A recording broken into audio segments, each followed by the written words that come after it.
We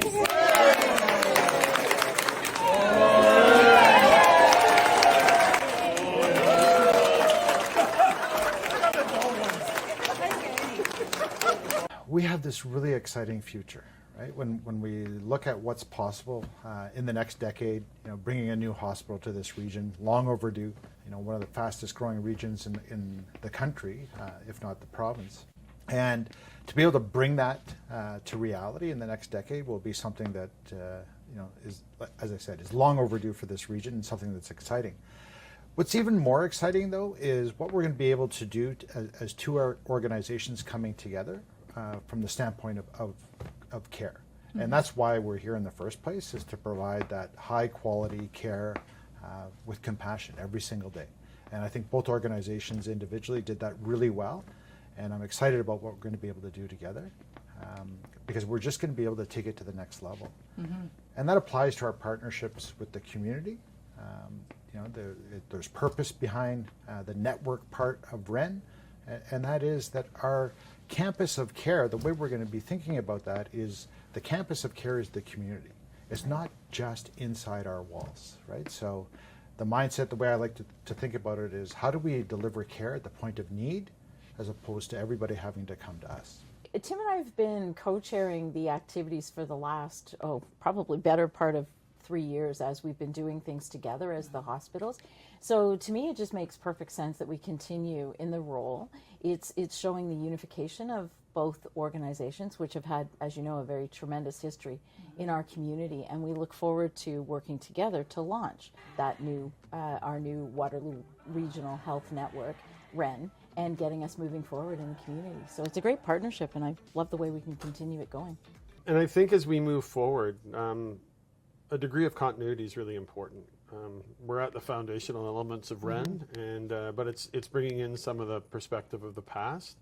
We're going to have new board members that are not familiar with either organization, either legacy organization. So having some stability, some knowledge of what each organization's done. We've been working together in partnership. I think that's really important for our community.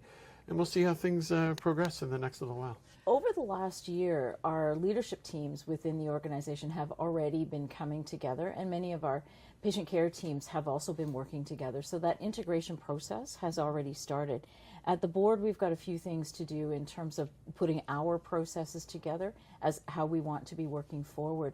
And it also continues to allow the Capital Build project, which is the new site, to take off in earnest and continue to move. So I think it'll be both groups working still together, but we've got a lot of work to do on the governance side to get going. As Tim mentioned, we'll have a couple new board members joining us as well, and we will be looking to the community for individuals who'd like to join some of our committees. So that's the governance side of things, and then operations will focus on getting operations going and the capital build.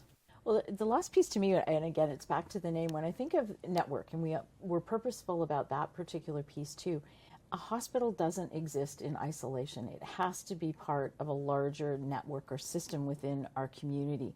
So a lot of what we'll be considering and looking at is what's the interface with primary care, what's the interface with long-term care, and how do we make sure that individuals are getting the care that they need in the location that they need it. So network on purpose means there'll be many other organizations that we will be partnering with and collaborating with and working with.